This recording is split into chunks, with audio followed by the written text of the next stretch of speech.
Welcome to the अपक्यू CSC academy. जैसा कि आप लोगों को मैंने इंट्रोडक्शन वाले जो हमारा वीडियो था जिसमें सभी एजुकेटर ने अपने अपने सब्जेक्ट से रिलेटेड टॉपिक के ऊपर जो जो उनकी रणनीति है उसको आपसे डिस्कस किया था, तो उसी के परिप्रेक्ष्य में जब मैंने आप लोगों से बताया था कि मैं आप लोगों को क्या क्या चीजें यहाँ पर प्रोवाइड कराऊंगी इस चैनल पे, तो इसमें मैंने कहा था एक तो इकोनॉमी की लेक्चर किसके ओरिएंटेड, यूपीएससी के ओरिएंटेड, ठीक है। नेक्स्ट इकोनॉमिक टर्मिनोलॉजी, ये भी मैं आप लोगों को प्रोवाइड करा रही हूं। और उसके बाद मैंने आप लोगों से कहा था कि वीकली एमसीक्यू जो भी हमने पढ़ा है उसको ये भी मैं करा रही हूं, और उसके साथ ही ऐसे राइटिंग प्रैक्टिस, ऐसे राइटिंग प्रैक्टिस ये भी कैसा वीकली, तो इसको हम इस हफ्ते से स्टार्ट करने वाले हैं, ठीक है। ऐसे राइटिंग प्रैक्टिस को इस हफ्ते से स्टार्ट करने वाले हैं। जैसा कि आप यहाँ पर देख सकते हैं बोर्ड पर मैंने ऑलरेडी लिखा हुआ है ऐसे राइटिंग प्रैक्टिस स्ट्रेटजी, ठीक है। सबसे पहले क्या होता है कि हमें ये जानना पड़ेगा कि ऐसे राइटिंग का क्या अर्थ है। अर्थ का मतलब यह है कि इससे क्या लाभ है, इसका क्या इंपॉर्टेंस है हमारे यूपीएससी के एग्जाम में, ठीक है। इसके इंपॉर्टेंस को हम समझेंगे कि ऐसे का कितना इंपॉर्टेंस है और ये कहाँ पर होता है। यानी यूपीएससी का जो हमारा पूरा पेपर का पैटर्न है, ऐसे का पेपर किस पार्ट में होता है और कितने नंबर का होता है, कितनी टाइम लिमिट होती है, कितनी वर्ड लिमिट होती है, महत्ता क्या है इसकी, इन सभी चीजों को हम इस क्लास में जानेंगे, ठीक है। तो सबसे पहले तो देखिए इसके हम इंपॉर्टेंस आपको बता दें।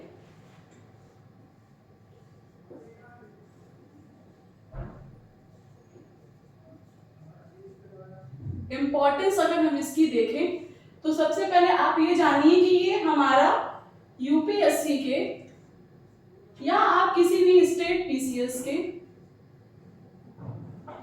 कोई भी स्टेट पीसीएस हो या फिर यूपीएससी हो, उन सभी में ये उन सभी के मेंस के एग्जाम में ऐसे का एक पेपर होता है, ठीक है। मेंस के एग्जाम में कंडक्ट होता है किसका, ऐसे का पेपर, ठीक है। प्रीलिम्स में नहीं, ये मेंस में होता है, क्योंकि आप सभी जानते हैं कि प्रीलिम हमारा कैसा है, ऑब्जेक्टिव टाइप है, और मेंस कैसा है, मेंस रिटन पेपर होता है मेंस का, ये सब्जेक्टिव टाइप है, ठीक है। तो ऐसे का जो पेपर होता है वो मेंस के जब हमारा एग्जाम होता है उसमें कंडक्ट होता है, ठीक है। ये आपने समझ लिया कि ऐसे का पेपर मेंस के एग्जाम में होता है कंडक्ट। नेक्स्ट अगर हम देखें तो हमारे यूपीएससी के अकॉर्डिंग अगर हम बात करते हैं, ठीक है, क्योंकि मैं आप लोगों को यूपीएससी के ही ओरिएंटेड पढ़ाती हूँ, हालांकि ये आपको यूपी पीसीएस में भी उतना ही हेल्प करेगा, लेकिन जो मेरा ओरिएंटेशन है, जो लेवल रहेगा वो यूपीएससी के लेवल का रहेगा, ठीक है। तो आप इसको देखिए पहले यूपीएससी में अगर हम देखते हैं तो एक तो देखिए ऐसे का पेपर होता है, ठीक है। उसके बाद जीएस के 4 पेपर होते हैं, ठीक है। और उसके बाद ऑप्शनल का 2 पेपर होता है, ठीक है। ऑप्शनल के 2 पेपर होते हैं, जिसमें से अगर हम देखें तो ऐसे जो है ये भी कितने नंबर का होता है, 250 मार्क्स के होते हैं। ऐसे के ये चारों पेपर 250 इंटू 4 अगर आप करेंगे तो ये आपका 1000 यानी 1000 नंबर का हो गया। और ऑप्शनल का 250 इंटू 2, क्योंकि 2 पेपर होते हैं, तो ये भी आपका कितना हो गया, 500 का, ठीक है। 500 का 500 मार्क्स का ये हो गया, 1000 का जीएस हो गया, और 250 का आपका क्या हो गया, ऐसे हो गया। और बाकी जो क्वालिफाइंग सब्जेक्ट हैं, क्वालिफाइंग जिसमें आपका हमारे लिए हिंदी है और इंग्लिश सभी के लिए है, ठीक है। ये सब मैंने आप लोगों को बताया है बहुत डिटेल से, यहाँ पर मैं डिस्कस नहीं करूंगी। इसको हम क्या करते हैं, यहाँ पर नहीं देखेंगे। इन सभी को अगर हम देखें तो देखिए ऑप्शनल, एक तो ऑप्शनल स्कोरिंग सब्जेक्ट है, स्कोरिंग सब्जेक्ट क्या कहिए, स्कोरिंग पेपर होता है ऑप्शनल। यूपीएससी के मेंस में अगर आप नंबर सबसे ज्यादा कहीं पर उठा सकते हैं तो वो है आपका ऑप्शनल। ठीक है, ऑप्शनल में क्या रणनीति होनी चाहिए, कैसे सारी चीजें होनी चाहिए, ये मैं आप लोगों को अलग क्लास में बताऊंगी, किसी दूसरे क्लास में, जो कि सिर्फ ऑप्शनल के ओरिएंटेड रहेगा, ऑप्शनल की स्ट्रेटजी के ऊपर रहेगा, उसमें मैं बताऊंगी। लेकिन यहाँ पर आप जान लीजिए कि पूरे मेंस के पेपर में, पूरा मेंस हमारा कितने नंबर का होता है, अगर आप इनको देखें तो 250 प्लस 1000 प्लस 500 को अगर आप ऐड करते हो तो पूरा जो हमारा मेंस का एग्जाम है, मैंने आप लोग को बताया था कि ये 1750 मार्क्स का होता है। ठीक है, 1750 मार्क्स का होता है, जिसमें आप देखिए 500 का आपका ऑप्शनल का पेपर होता है, और 500 का ऑप्शनल के पेपर में अगर आप कोई ऐसा सब्जेक्ट लेते हैं ऑप्शनल में जो कि स्कोरिंग हो, जो कि कम सिलेबस का हो, इंटरेस्टिंग हो, आप उसमें अच्छा से अच्छा नंबर अचीव कर पाए, तो होता क्या है कि आप मैक्सिमम ऑप्शनल में 275 प्लस तक जा सकते हैं और 300 प्लस भी जा सकते हैं।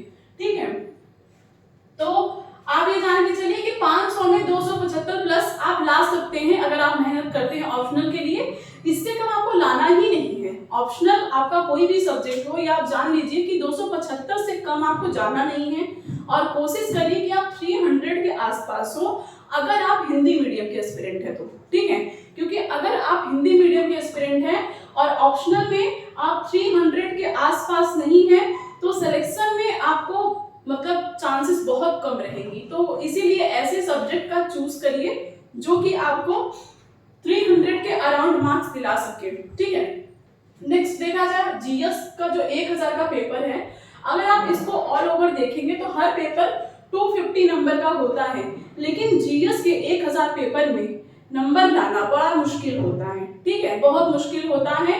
जीएस पेपर 2 में लोगों के 80-90 नंबर आते हैं, 250 में से 80 नंबर आते हैं। ठीक है, जो जीएस का पेपर 2 होता है, जो कि पूरा पॉलिटी वाला सेक्शन रहता है, वहां पर लोगों के 250 में से 90 नंबर, ये टॉपर्स की मैं बता रही हूँ आपको, बाकी नॉर्मल नहीं, टॉपर्स की मैं, जो लोग टॉप किए हैं मैं उनका बताऊँ आपको, तो वो लोग 90, 100, 110 ऐसे ही रहते हैं इसमें। और जीएस के किसी भी पेपर में, कोई भी पेपर हो, उसमें एवरेज जो नंबर है वो 110, 120, 100 ऐसे ही है, एवरेज में बता रही हूँ, उससे ज्यादा नहीं है। लेकिन एक उसके बाद अगर हम देखें तो हमने देखा कि जीएस का जो पेपर 4 है, ये आपका उतना स्कोरिंग नहीं है। ठीक है, जीएस के चारों पेपर बहुत ज्यादा स्कोरिंग नहीं है। आप बहुत अच्छा स्कोर अगर उठा सकते हैं तो आप उठा सकते हैं जीएस पेपर 4 में, एथिक्स के सेक्शन में, और जीएस पेपर 1 में। ठीक है, जीएस पेपर 2 और 3 में मोस्ट ऑफ द लोगों के नंबर बहुत कम ही होते हैं, क्योंकि एक तो उधर इकोनॉमी का सेक्शन, साइंस, टेक, एनवायरमेंट, और इधर पॉलिटी, पूरी ये दोनों क्या है, करंट ओरिएंटेड ज्यादा है। ठीक है, तो इसीलिए इसमें नंबर लोगों के कम उठते हैं। एथिक्स में लोग अच्छा गेन कर सकते हैं, एथिक्स पे मेहनत करिए। उसके बाद जीएस पेपर 1 जैसे हिस्ट्री, ज्योग्राफी, इसमें लोगों के नंबर अच्छे आ जाते हैं। तो इसीलिए जीएस का जो पेपर है वो उतना स्कोरिंग नहीं है, इसीलिए आपको ऑप्शनल में अच्छे नंबर लाने हैं। 300 के अराउंड आप रहेंगे तो यहाँ पर आपका कम भी रहेगा तो भी चल जाएगा। लेकिन अब हम ऐसे की अगर हम बात करें तो ऐसे में आराम से लोगों ने 160, 170, 150 ऐसे नंबर लाए हैं। ठीक है, आप ये देख सकते हैं कि 250 नंबर का ऐसे भी होता है, और 250 नंबर के जीएस के चारों पेपर होते हैं, और 250 नंबर के ही ऑप्शनल के भी पेपर होते हैं। लेकिन दोनों के स्कोर में डिफरेंस है। आप जीएस में इतने नंबर एक पेपर में नहीं ला सकते हैं, कितना भी मेहनत कर लीजिए नहीं लाएंगे, क्योंकि एक सब्जेक्ट होता नहीं है, इतने सारे सब्जेक्ट होते हैं, इतनी सारी आंसर राइटिंग करनी पड़ती है आपको, और भी बहुत से रीजन होते हैं जिस वजह से जीएस के पेपर में एक पेपर में अगर उठा लीजिए आप तो भी इतना नंबर तक आप नहीं पहुंच पाएंगे। ऑप्शनल में आप अचीव कर सकते हैं। उसके बाद ऐसे ही आपका सबसे ज्यादा स्कोरिंग इसमें है। ठीक है, अगर आपने ऐसे में अच्छा नंबर गेन किया है, ऑप्शनल में अच्छा नंबर गेन किया है, जीएस में आपका कम भी है, तो भी ये मेंस को क्या कर देगा, बैलेंस कर देगा। सपोज आपका इंटरव्यू में नंबर कम है, ठीक है, इंटरव्यू में नंबर कम है, लेकिन आपने ऐसे एथिक्स ऑप्शनल पे फोकस कर लिया और इसमें अच्छे नंबर गेन कर लिए, तो आपका उधर बैलेंस हो जाएगा। ठीक है, जब हो सकता है कि आप इंटरव्यू में 150 नंबर ही पाए हो, लेकिन उसके बाद भी आप सेलेक्ट हो जाए। क्यों? क्योंकि आपके मेंस में अच्छे नंबर गए हैं। इसीलिए आपको ऐसे पे काफी मेहनत करनी है। ऐसे को लोग निग्लेक्ट करते हैं, लोग फिजिक्स पॉलिटी पढ़ते हैं, हिस्ट्री पढ़ते हैं, ज्योग्राफी पढ़ते हैं।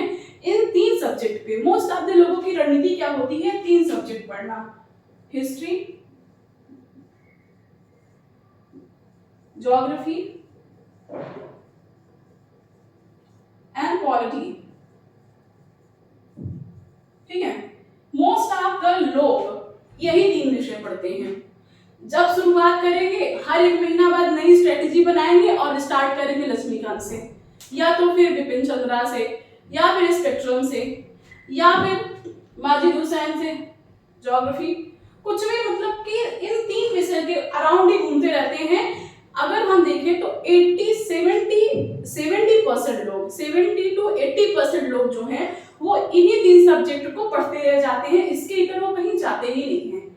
लेकिन हमारे यूपीएससी के सिलेबस में केवल यही 3 विषय तो है नहीं। मैं विषय आपको गिना दूं, मैं इस टॉपिक पे आऊंगी, लेकिन इससे पहले मैं आपको बता दूं, देखिए हिस्ट्री तो है ही, ज्योग्राफी भी है, पॉलिटी भी है, इकोनॉमी है, इन्वायरमेंट, साइंस एंड टेक, उसके बाद आपका सोसाइटी है, सोशल जस्टिस है,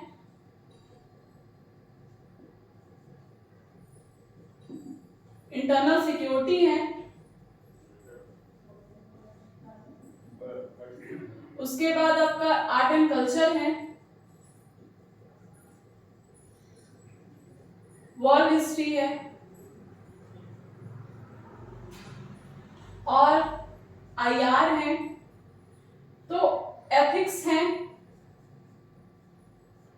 काफी सारे सब्जेक्ट हैं। आप यहाँ डिजास्टर मैनेजमेंट है,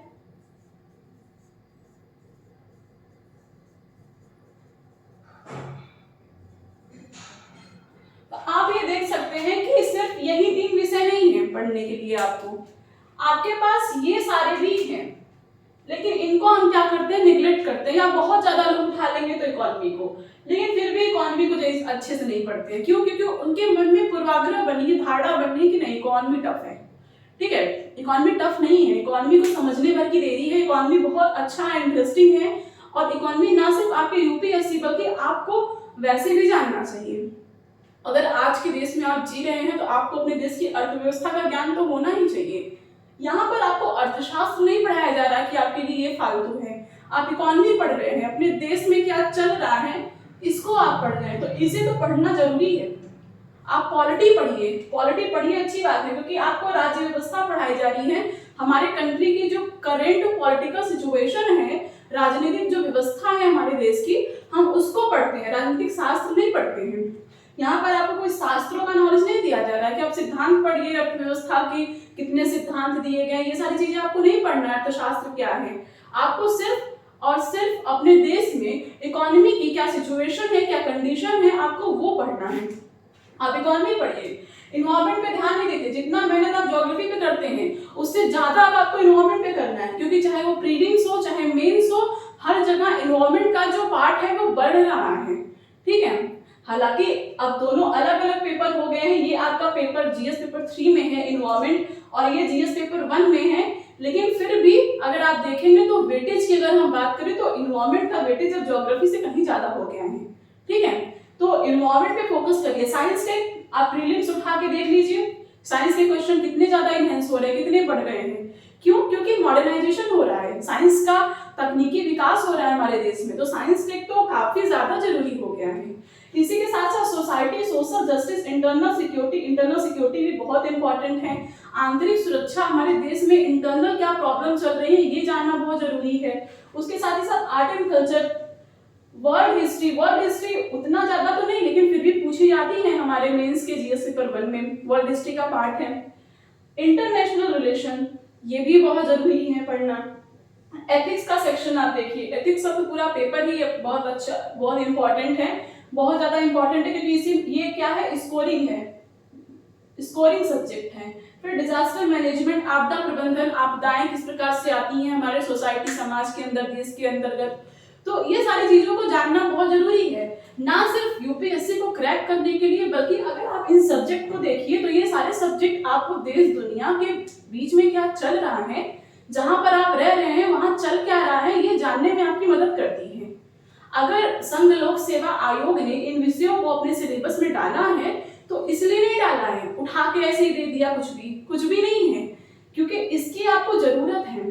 आप जानिए कि हमारा हिस्ट्री क्या था, हमारी इतिहास क्या थी, हम आए कहां से हैं। आप जानिए कि हमारे देश का ज्योग्राफिकल लोकेशन कैसा है, ज्योग्राफिकल एरिया कैसा है, कैसा भूभाग है, कैसी जगहों पर हम रहते हैं, हमारा देश आखिर है क्या, आप उसको जानिए।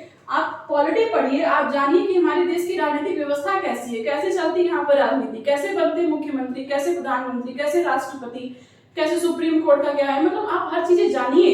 इसीलिए हम पॉलिटी यूपीएससी आपको पढ़ाता है। आप इकोनॉमी जानिए, आप जिस देश में जी रहे हैं उस देश की अर्थव्यवस्था को जानिए कि कितना रेवेन्यू है, कितना कैपिटल है, क्या है, कैसे है, ताकि आपको भी अपने देश के बारे में सही जानकारी हो। ठीक है, इन्वायरमेंट पढ़िए, क्लाइमेट चेंज को आप देख रहे हैं, इन्वायरमेंट बहुत जरूरी हो गया है।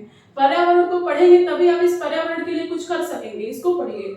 साइंस टेक पढ़िए, विज्ञान के क्षेत्र में हम कितनी, प्रौद्योगिकी में कितना हम आगे बढ़ रहे हैं, कितना डेवलप हो चुके हैं, इन सारी चीजों को जानना हमारा कर्तव्य है।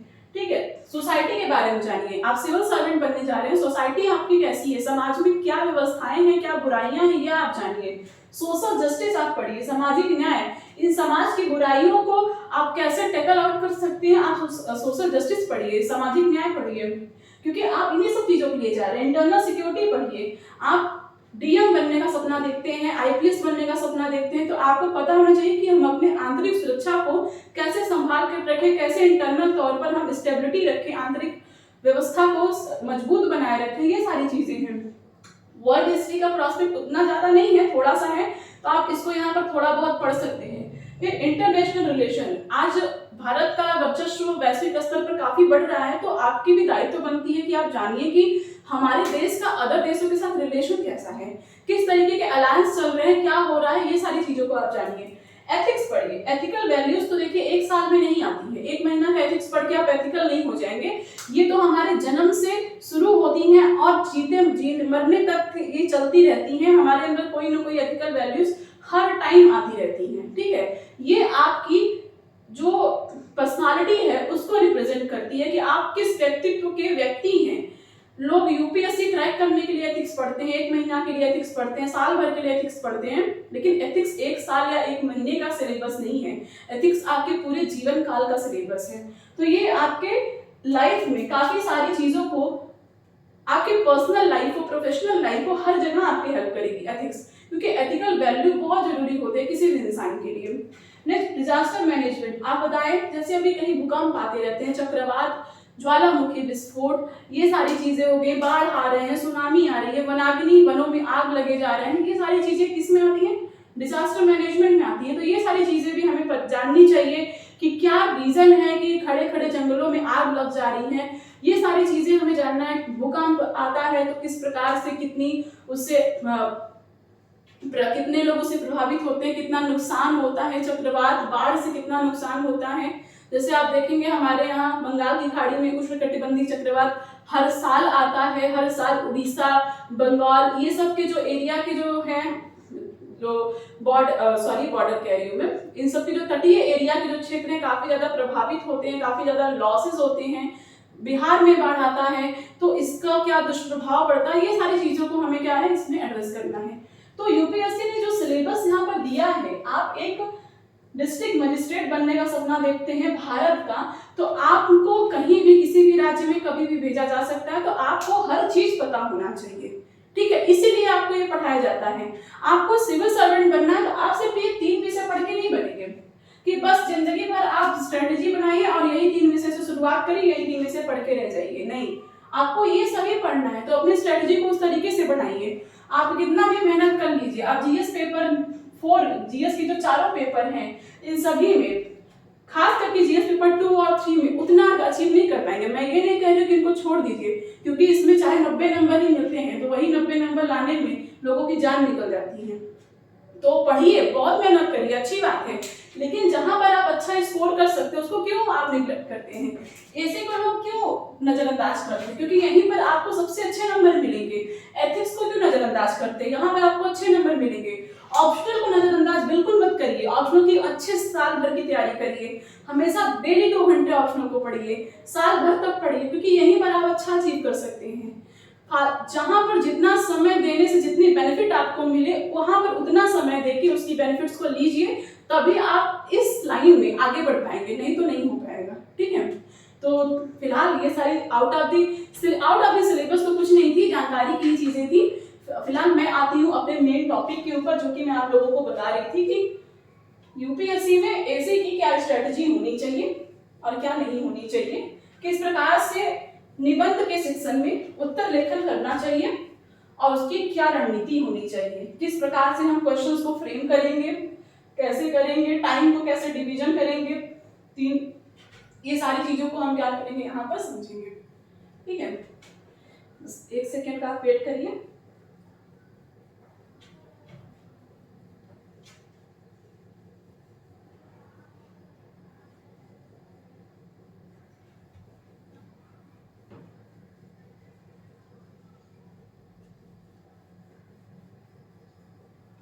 जी,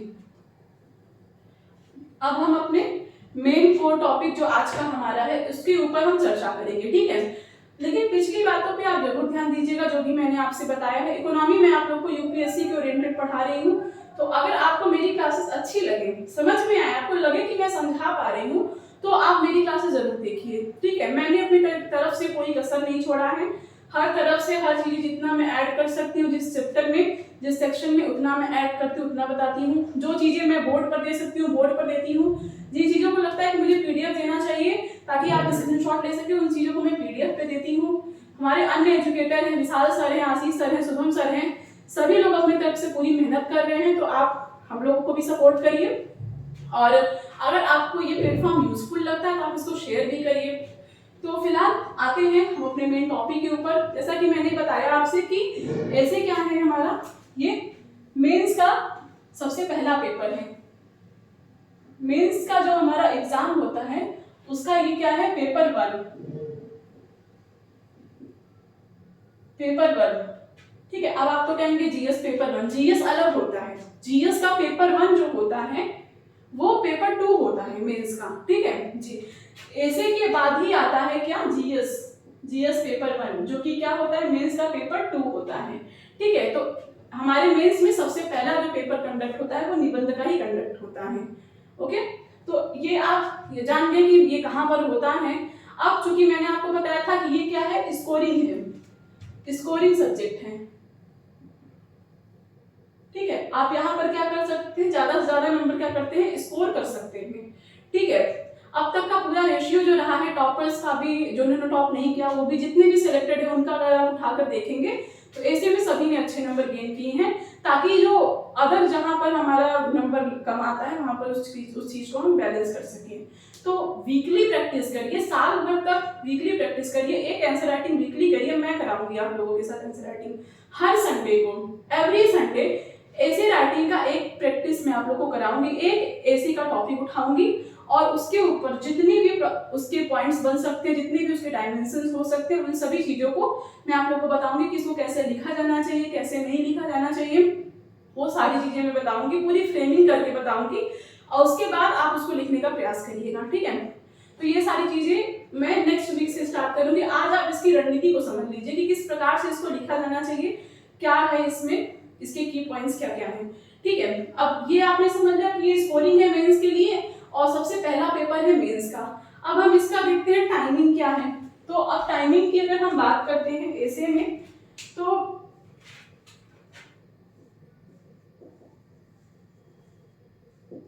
टाइमिंग की अगर हम बात करें तो जीएस के मेंस के जितने भी पेपर होते हैं वो 3 घंटे के कंडक्ट होते हैं। ठीक है, 3 घंटे के आपके क्या होती है, टाइम लिमिट होती है। ओके, अब हम 3 घंटे यानी कि आपके पास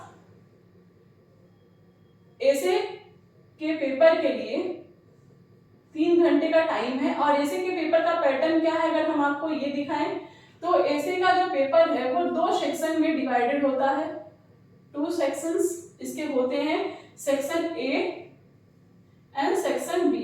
ठीक है, 3 घंटे में ऐसे का आपको पेपर देना है और ऐसे का जो पेपर होता है वो 2 सेक्शन में डिवाइड होता है। एक तो आपका सेक्शन ए हो गया और दूसरा आपका सेक्शन बी हो गया। ठीक है, सेक्शन ए में कितने प्रश्न होते हैं? 4 क्वेश्चन, 1 2 3 4। और इसी प्रकार से सेक्शन बी में भी कितने होते हैं? 4 क्वेश्चन, 1 2 3 4। ठीक है, निबंध के पेपर में पूरा जो पेपर है उसमें 8 प्रश्न होते हैं जो कि 2 सेक्शन में डिवाइड होता है। ठीक है, सेक्शन ए में भी 4 क्वेश्चन होते हैं, सेक्शन बी में भी 4 क्वेश्चन होते हैं। लेकिन अब आपको ये चारों नहीं करने हैं, आपको सेक्शन ए से भी 1 क्वेश्चन उठाना है और सेक्शन 2 से भी 1 क्वेश्चन उठाना है। सेक्शन ए सेक्शन बी दोनों से आपको क्या करना है?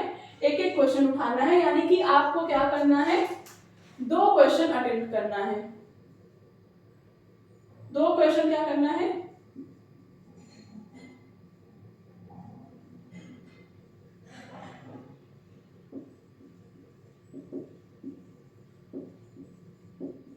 अटेम्प्ट करना है ईच सेक्शन से। दोनों सेक्शन ए सेक्शन बी दोनों को मिला करके आपको 2 क्वेश्चन ऐसे में अटेम्प्ट करने हैं। और टाइम कितना है आपके पास? 3 घंटे का टाइम है। यानी कि अगर आप इनको डिवाइड करते हैं, टाइमिंग को अगर हम यहाँ पर डिवाइड करते हैं तो आपको पर सेक्शन के लिए कितना टाइम मिलेगा? पर सेक्शन के लिए आपको 1.5 घंटे का टाइम मिलेगा। ठीक है, 1.5 घंटे का टाइम मिलेगा, यानी कि 90 मिनट,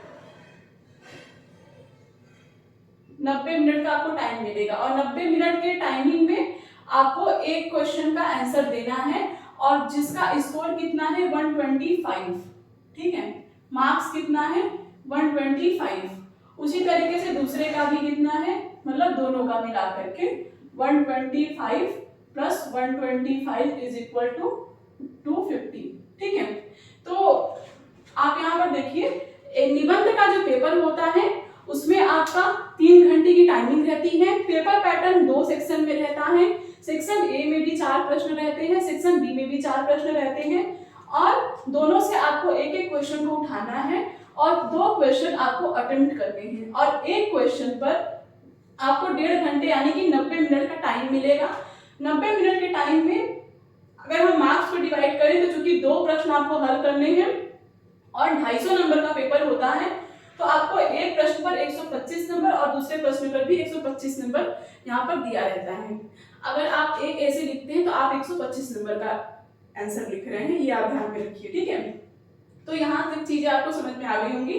अब आगे हम समझते हैं इसमें कि 125 नंबर को किस प्रकार से हम डिवाइड करेंगे। ठीक है, किस प्रकार से हम 125 नंबर को डिवाइड करेंगे और वर्ड लिमिट क्या होती है इसकी। ठीक है, 1 सेकेंड।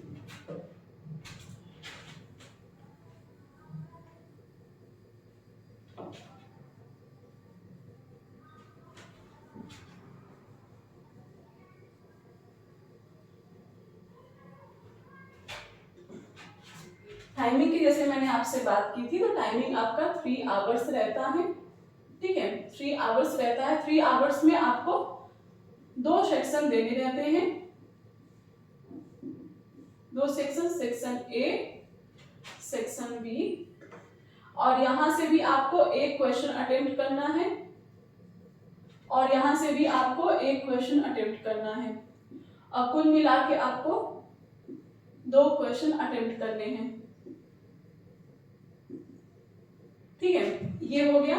और अगर हम देखें टाइमिंग की तो 1 क्वेश्चन पर आपको 90 मिनट का टाइमिंग है और मार्क्स कितने हैं?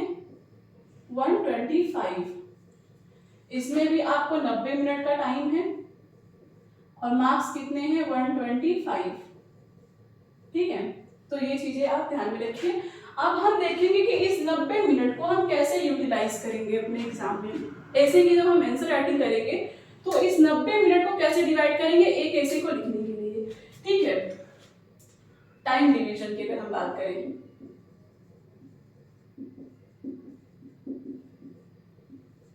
यहाँ पर हम एक क्वेश्चन को उठाते हैं, 1 क्वेश्चन 90 मिनट, 90 मिनट। ठीक है, अब हम क्या करेंगे कि सबसे पहले तो देखिए इसको हम कितने सेक्शन में डिवाइड करेंगे, 3 सेक्शन में। ठीक है, एक तो शुरुआती 30 मिनट, एक तो 30 मिनट और दूसरा आपका 45 to 50 मिनट। कितने हो गए, 50 30 80 और बचा आपके 10 से 15 मिनट लास्ट के। अब इनको हम क्या करेंगे, इन 3 सेक्शन में डिवाइड करेंगे और हम देखेंगे कि इन 3 सेक्शन में इसको हम कैसे आंसर राइटिंग करेंगे। ठीक है, मैं आपको बता रही हूँ कि जब हम एग्जाम में आंसर राइटिंग करने बैठेंगे उस चीज को, अभी आप जब प्रैक्टिस करिएगा तो आप बस आंसर लिखने की कोशिश करिए। अभी आप फिलहाल के कुछ टाइम तक आप टाइमिंग का ध्यान मत दीजिए, आप बस लिखने की कोशिश करिए, जितना भी आपको टाइम लगे आप लिखने की कोशिश करिए। लेकिन जब आपको लगे कि नहीं अब आप लिख ले रहे हैं, सोच ले रहे हैं, तब आप टाइम लिमिट लगा दीजिए। आप अपने आप को एक स्ट्रेटेजी बनाइए कि आप शुरुआती 1 महीना तक 2 महीना तक आप बस ऐसे लिखने का प्रयास करेंगे कितना भी टाइम लगे, लेकिन उसके बाद मैं 2 महीने बाद या 1 महीने बाद से मैं टाइमिंग पे करूंगा। यदि आप टाइमर लगाएंगे 3 घंटे का, और अगर आप एक ऐसे लिख रहे हैं तो आप 1.5 घंटे का टाइमर लगाएंगे और आप कोशिश करिए कि उसी 1.5 घंटे के अंतर्गत आपको लिखना है। ठीक है, तो ये मैं आपको बता रही हूँ कि जब आप टाइमिंग सेट कर लेंगे कि आपको इतने घंटे का आंसर राइटिंग करना है, उसके बाद तो शुरुआती का जो 30 मिनट है, सेकंड जो आपका 40 से 45 मिनट है और लास्ट जो आपका 10 से 15 मिनट है, ये सारे मिला करके आपके 90 मिनट हो गए हैं। तो अब इसमें हम देखते हैं कि आपको करना क्या है। शुरू के 30 मिनट में आपको क्या करना है कि चूज करिए। सबसे पहले तो जैसे एक सेक्शन में, सेक्शन ए अगर है तो इसमें कितने क्वेश्चन रहते हैं, 4 क्वेश्चन रहते हैं, 1 2 3 4। तो अब आपको क्या करना है, इन चारों में से कोई एक क्वेश्चन चूज करना है, चाहे आप पहला करिए, दूसरा करिए, तीसरा करिए, चौथा करिए, जो आपको सबसे ज्यादा सुटेबल लगे आप उसको चूज करिए। तो choose the question, choose the topic first. ठीक है, तो सबसे पहले आपको क्या करना है, टॉपिक को चूज करना है और उसके बाद think about the topic.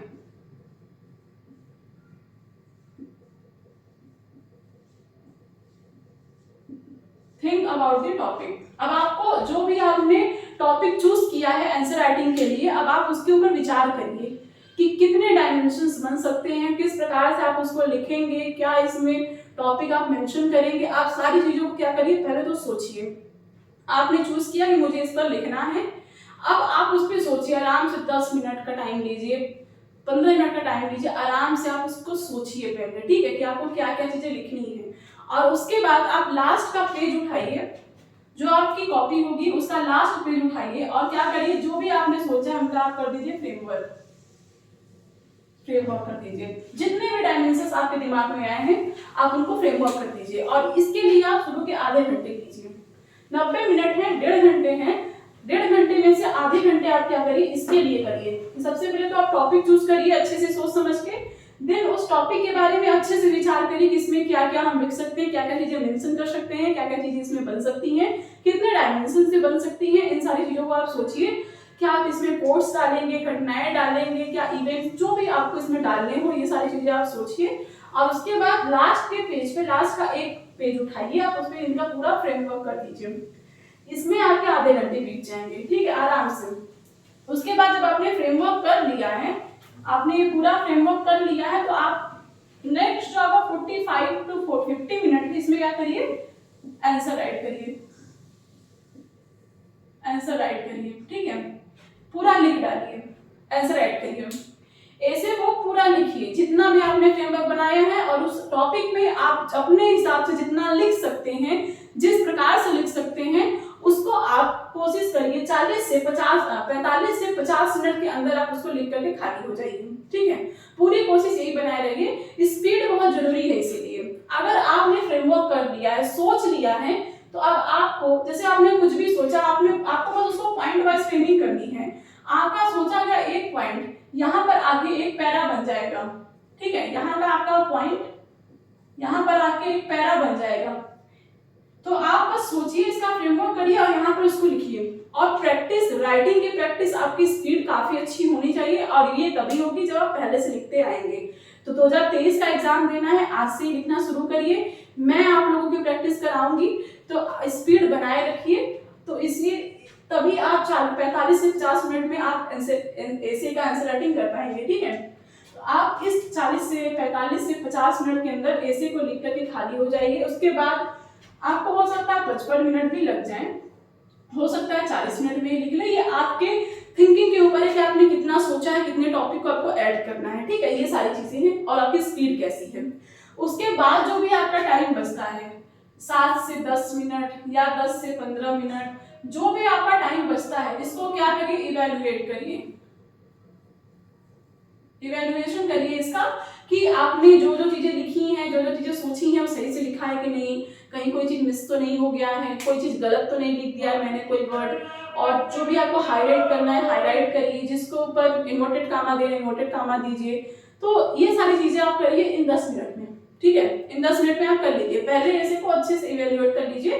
Timing का ध्यान रखिए, आपको 1.5 घंटे की टाइमिंग है, उसमें आप इन 3 सेक्शन में इनको डिवाइड करके अच्छे से करिए, सोचिए, समझिए, लिखिए, इवैल्यूएशन करिए, इवैल्यूएट करिए इसका, ठीक है। तो इस प्रकार से क्या करेंगे, आप एक निबंध को लिख करके खाली हो जाएंगे, अच्छे से खाली हो जाएंगे, ठीक है। देखिए अब आप कहेंगे कि ऐसा करते हैं, फिर इसी के बाद, इतना करने के बाद जस्ट हम सेकंड ऐसे लिख देते हैं, लास्ट में हम क्या करेंगे, दोनों को इवैल्यूएट करेंगे, दोनों को मिला करके, पहला को भी दूसरा को भी मिला करके इवैल्यूएशन करेंगे। तो नहीं, अगर आप यहाँ पर इसको आप देखिए, पहले तो सोच विचार के फ्रेमवर्क कर लीजिए, सारी चीजों को, आधे घंटे का टाइम है, बहुत टाइम है, पूरी थिंकिंग करिए, जितना आप समझ सकते हैं, जितना सोच सकते हैं इस टॉपिक को लेकर के उतना सोचिए, पूरी थिंकिंग डेवलप करिए, फ्रेमवर्क करिए। उसके बाद इसको लिखिए, अच्छे से लिखिए, सिर्फ लिखिए 50 मिनट तक, 55 मिनट तक, 40 मिनट तक, जितना आप लिख सकते हैं उतना लिखिए। उसके बाद आप क्या करिए कि थोड़ा सा आपको रेस्ट भी चाहिए, ठीक है। दिमाग पर बहुत ज्यादा प्रेशर आपको नहीं देना है, बहुत ज्यादा हेक्टिक नहीं होना है, कुछ भी नहीं होना है, क्योंकि नेक्स्ट ऐसे भी आपको लिखना है। तो अब आप यहाँ पर इतना लिख के थक जाएंगे, खुद ही हाथ दर्द होने लगता है, जाहिर सी बात है, इंसान है हम लोग, थकेगी तो है ही। तो उस टाइम आप 10 मिनट का ब्रेक लीजिए और इस आंसर को इवैल्यूएट कर लीजिए, ठीक है। एक तो आपका ब्रेक भी हो गया, रेस्ट भी हो गया, प्लस आपको दिमाग पे ज्यादा जोर नहीं देना पड़ा, बस आपने जो लिखा है उसी को पढ़ना है, अंडरलाइन करना है अंडरलाइन करिए, नोटेड कामा लगाना है नोटेड कामा लगाइए, हाईलाइट करना है हाईलाइट करिए, जो भी आपको करना है, कहीं गलत है उसको सुधारिए, ये सारी चीजें करिए, खुद सेल्फ इवैल्यूएट करिए, वहां पर भी 10 मिनट 5 मिनट जो भी आपको टाइम लगे उतना दे करके, देन आप नेक्स्ट क्वेश्चन पर आइए, नेक्स्ट टॉपिक को उठाइए, उसमें से भी कोई एक क्वेश्चन उठाइए जो भी आपको ठीक लगे, और उसमें भी सेम यही प्रोसेस, ठीक है। प्रोसेस जो रहेगा सेम यही प्रोसेस रहेगा वहां पर भी, ठीक है। अब आप कहेंगे कि लिखना तो बता दिए, ये नहीं बताइए लिखना कितना है, ठीक है। अब मैं आपको बताती हूँ कि लिखना कितना है। वर्ड लिमिट क्या होती है इसके एग्जाम में, वर्ड लिमिट्स के बारे में बात करूं तो देखिए, जितना आपको लिखना है मैं आपको वो बताऊं, तो एक निबंध आपको लिखना कितना है, ठीक है। एक निबंध के पेपर में आप कोशिश करिए कि ना तो 1000 वर्ड से कम लिखिए और ना 1100 वर्ड से ज्यादा लिखिए, ठीक है। इतने के बीच का आपका वर्ड लिमिट का रेशियो होना चाहिए, ना आप 1000 वर्ड से कम जाइए, ना आप 1100 वर्ड से ज्यादा जाइए, इतने वर्ड लिमिट में आप लिखिए। ऐसे को बहुत बड़ा भी नहीं लिखना है कि पूरा किताब लिख के चले आए हैं, बहुत छोटा भी नहीं लिखे कि पता ही नहीं चले कि आपने लिखा क्या है, ठीक है। तो आप 1000 से लेकर के 1100 वर्ड तक लिखने का पूरा प्रयास करिए। उसके बाद अगर आप देखें तो पेजेस कितने यूज करेंगे, कोशिश करिए कि आप 11 से 12 पेजेस में इसको लिख दीजिए, ठीक है। 11 से 12 पेजेस में, यानी कि आप 100 वर्ड्स अगर आप लिख रहे हैं तो उस 100 वर्ड को एक पेज में लिखिए। तो मतलब एक रेशियो आप बना लीजिए, क्योंकि देखिए बहुत लोग बहुत छोटा छोटा लिखते हैं, एक ही पेज में 300 वर्ड लिखते जाते हैं, तो ऐसा मत लिखिए, अच्छे से लिखिए, साफ साफ लिखिए, दूर दूर लिखिए। राइटिंग बहुत अच्छी नहीं है, कोई दिक्कत नहीं है, बस जो आपने लिखा है वो पढ़ने में आना चाहिए, समझ में आना चाहिए। तो अच्छे से लिखिए आराम से, और 11 से 12 पेजेस यूज करिए, आराम से यूज करिए, और 1000 से कम मत लिखिए, 1100 से ज्यादा मत लिखिए। तो वर्ड लिमिट आपकी ये होनी चाहिए। तो अब आप यहाँ पर देखिए, अब आप कहेंगे कि 40 से 50 मिनट, अब मैं आपको इसका भी एक लिख देती हूँ। जब हम लोग मेंस की आंसर राइटिंग करते हैं जीएस पेपर्स की, जीएस पेपर की जब हम आंसर राइटिंग करते हैं तो क्या होता है कि हम लोग जैसे मान लीजिए जीएस पेपर 1 उठाएं तो उसमें हिस्ट्री है, ज्योग्राफी है, सोसाइटी है, आर्ट एंड कल्चर है, ये सारी चीजें हैं। तो उसमें आप पर क्वेश्चन आंसर राइटिंग का जो टाइमिंग मिलता है वो 7 मिनट का रहता है। 20 क्वेश्चन रहते हैं, 3 घंटे में लिखना रहता है। अगर आप देखेंगे तो 7 से 8 मिनट आपको मिलते हैं किस पे, एक क्वेश्चन पे लिखने के लिए। और लिखना कितना रहता है, या तो आपको 150 वर्ड्स में लिखने रहते हैं या तो 250, यानी कि रेशियो अगर आप देखते हैं तो आपको 200 वर्ड में एक आंसर लिखना रहता है। और 200 वर्ड आपको कितने टाइम में लिखना है, 7 से 8 मिनट के टाइम में आपको क्वेश्चन सोचना भी है, समझना भी है और उसको लिखना भी है। तो आप देखिए कितना कम टाइम है, जीएस के पेपर में कितने कम टाइम आपको मिल रहे हैं कि आप 7 से 8 मिनट में सोचिए, समझिए, उसके बाद उसको लिखिए। ठीक है, इतना कम टाइम आपको रहता है। और यहाँ पर आपको 1000 वर्ड लिखने हैं और आपको कितना टाइम मिल रहा है, 50 से 55 मिनट मिल रहा है। हालांकि ये टाइम आपको ज्यादा इसलिए लग रहा है कि हाँ इसके लिहाज से तो ये बहुत सही है, ज्यादा ही है, लेकिन इसका रीजन ये है कि आपको एक ही टॉपिक को इतना लंबा लिखना है और आपको अपने टॉपिक से भटकना नहीं है। ऐसे बहुत छोटा सा लाइन लिखा रहता है, एक छोटी सी कोई भी आर्टिकल की लाइन उठा के रख देंगे, कुछ भी उठा के रख देंगे, किसी का स्टेटमेंट उठा के रख देंगे। अब उसको आपको पूरा इवेलुएट करना है, पूरा इसको डिस्क्राइब करना है, आपको अपने टॉपिक से भटकना नहीं है। निबंध लिखते टाइम जैसे ही आप अपने टॉपिक से भटके वैसे आपका पूरा निबंध का सत्यानाश हो जाएगा। ठीक है, तो निबंध को हमेशा अपना जो टॉपिक है, जो हमारा सब्जेक्ट है उस निबंध का, उससे जोड़ के रखना है। आपका हर एक लाइन एक दूसरे से रिलेट करता हो, उसी टॉपिक से रिलेट करता हो, ये चीज आपको श्योर करना है। जो भी आप एग्जाम्पल दीजिए, दोहा, कविता, कहानी, जो भी यूज करिए उसमें वो सारी चीजें उस टॉपिक से रिलेट करती हो। ऐसा ना हो कि कुछ भी लिख दिया, कहीं से भी उठा के शायरी छाप दी, कुछ नहीं, ऐसा नहीं करना है। आपको बढ़िया से लिखना है। और कोई देखिए आप शायरीबाजी भी करनी तो ऐसे नहीं कि गालिब की शायरी लिखते, नहीं, बिल्कुल नहीं। आप अच्छी लॉजिकल चीजों को यूज करेंगे। ठीक है, ऐसे में आप जो भी इवेंट्स, डेटा, जो सारी चीजें आप देंगे, आंकड़े जो भी आप उसमें डालेंगे, चाहे कोई कहानी लिखिए, चाहे कोई शायरी नहीं, मतलब कोई कविता लिखिए या फिर आप कोई दोहा लिखिए, जो भी चीजें आप लिखेंगे वो चीजें, पोएट्री वगैरह कुछ भी हो, वो सारी चीजें आपकी क्या होनी चाहिए, टॉपिक से रिलेटेड होनी चाहिए। अब आप ये कहेंगे कि हिंदी मीडियम में अगर हम पेपर दे रहे हैं तो हिंदी में हर चीज नहीं, अगर आपको कोई स्टेटमेंट है उस टॉपिक से रिलेटेड जो कि इंग्लिश में पता है, कोई पोएट्री है, तो आप उसको एज इट इज इंग्लिश में लिखिए, रोमन भाषा में लिखिए। ठीक है, कोई दिक्कत नहीं है, थोड़ी बहुत से कोई प्रॉब्लम नहीं है। अब वो जमाना नहीं है कि एकदम शुद्ध हिंदी लिखना है, शुद्ध हिंदी तो हम आज भी नहीं लिखते हैं। तो आप जहां आपको लगे कि नहीं, हाँ मुझे ये पोएट्री मुझे ध्यान है, ये बड़ी अच्छी है, इस टॉपिक से रिलेट करती है, आप उठा के एज इट इज लिख दीजिए, उसको रोमन लिपि में लिखिए और उसको अच्छे से लिखिए, इंग्लिश में लिखिए, कोई दिक्कत नहीं है, 1-2 लाइन के लिए कोई प्रॉब्लम नहीं है। बाकी उसके बाद की चीजें आप अपने भाषा में लिखिए, जो भाषा में आप पेपर दे रहे हैं। ठीक है, तो आपको टॉपिक से नहीं भटकना है। पहली बात तो आपको 1000 से 1100 वर्ड लिखने हैं एक ही टॉपिक के ऊपर। जो टॉपिक अच्छे से लिखा भी नहीं होता कि इसमें ये बताइए, उसमें वो बताइए, कुछ नहीं, बस एक लाइन दिया रहता है। अब वो स्टेटमेंट है, आर्टिकल है, किसी का कुछ भी कथन है, कुछ भी है, अब उसको आपको पूरा का पूरा उसको क्या करना है, इलेबोरेट करना है। ठीक है, इलेबोरेट करना है उसको, पूरा विस्तारित ढंग से उसको आपको व्याख्या देनी है उसकी, उसके हर एक प्रोस्पेक्ट को ध्यान में रखते हुए लॉजिकल तरीके से।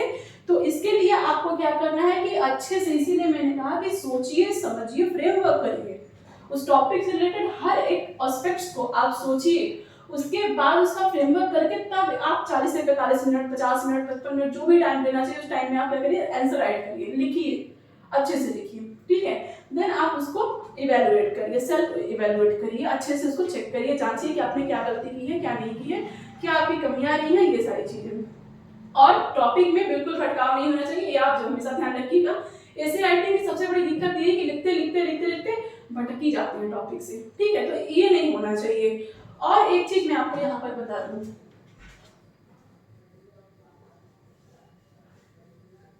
ऐसे राइटिंग करिए या मेंस की ऐसे राइटिंग प्रैक्टिस करिए। जब आप प्रैक्टिस कर रहे हैं सेल्फ, सेल्फ प्रैक्टिस कर रहे हैं अपने रूम पे बैठ के, लाइब्रेरी में बैठ के, जहाँ भी आप पढ़ते हैं वहाँ पर बैठ के जब आप प्रैक्टिस करते हैं तो हमेशा जो आपकी जो शीट होनी चाहिए वो यूपीएससी एग्जाम वाली शीट होनी चाहिए, ठीक है। मतलब एक प्लेन पेपर होता है A4 साइज का, इस पे मत करिए, इस पे मत करिए, आप यूपीएससी वाला कॉपी लीजिए जिसमें ये ऐसे रहता है, ठीक है। इस पेज में आप लिखिए, ठीक है। अगर आप यूपीएससी का जो सीट होता है आंसर राइटिंग सीट, जैसे कि यूपीएससी के एग्जाम में हमको मिलता है, उस पर आप प्रैक्टिस करेंगे तो आप बहुत ही अच्छे से, आप पेजेस कितने आपको देने हैं, आंसर राइटिंग करना है तो आपको एक पेज में कितने वर्ड्स लिखने हैं, ये सारी चीजें आप अच्छे से इवेलुएट कर पाएंगे जब आप प्रैक्टिस के दौरान ये चीजें करेंगे। तो इसमें आप लिखेंगे तो उतने अच्छे से नहीं कर पाएंगे, इसीलिए ऐसे पेजेस लीजिए, मार्केट में मिलते हैं, आप सभी जानते, बताने की जरूरत नहीं है। तो हमेशा यूपीएससी वाली जो सीट है आती है आंसर राइटिंग शीट, उस पर आप लिखने की कोशिश करिए, यही अच्छा तरीका है जब आप आंसर राइटिंग की प्रैक्टिस कर रहे हैं। अब वो चाहे निबंध हो, चाहे जीएस का कोई पेपर हो, हिस्ट्री, ज्योग्राफी, पॉलिटी, इकोनॉमी, कोई भी सेक्शन हो, अगर आप आंसर राइटिंग कर रहे हैं तो आप ऐसे ही शीट पे करिए, वैसे नहीं, ठीक है। तो ये सारी चीजें हो गई। और दूसरा तो देखिए, हमेशा पैराग्राफ मत यूज करिए, चाहे आप मेंस लिख रहे हो, चाहे आप निबंध लिख रहे हो। मेंस का मतलब चाहे आप जीएस के पेपर दे रहे हो और चाहे आप निबंध का पेपर लिख रहे हो, हमेशा पैराग्राफ मत ठूसिए। पैराग्राफ देख के एग्जामिनर का भी मूड खराब हो जाता है, वो चेक नहीं करता है, उसी में जैसे ही लगता है जबरदस्ती उसको ठूसा गया है। तो जो भी हो आपका शीट यूपीएससी में, अब इतने पेजेस में आपको लिखना है। तो अगर आप जैसे मान लीजिए आप जीएस के कोई पेपर को आप लिख रहे हैं तो आपका क्वेश्चन इतने में दिया रहता है, तो अब आपको क्या करना है, आंसर लिखना है। तो आप उठाइए, आप लिखिए, मान लीजिए पहले आपने इसके बारे में बताया, आपने यहाँ तक इसको खत्म किया, ये आपका इंट्रोडक्शन गया, उस क्वेश्चन के बारे में आपका इंट्रो गया, ठीक है। अब उसके बाद क्या करना है आपको, अब उसका मेन बॉडी जो है उसको लिखना है। तो अब अगर आपको लगता है कि इसमें पॉइंट दिए जा सकते हैं तो आप क्या करिए, यहाँ से अपना एक हेडिंग स्टार्ट करिए और पॉइंट वाइज में लिख दीजिए। फिर उसके बाद कोशिश करिए कि एक पैरा दे दीजिए, छोटा सा पैरा, इतना। उसके बाद आप कुछ अगर नहीं पैरा देना चाहते तो आप क्या करिए कि कोई भी टॉपिक जो भी आपको यहाँ पे लिखना है XYZ, उसको आप फ्रेमिंग कर दीजिए।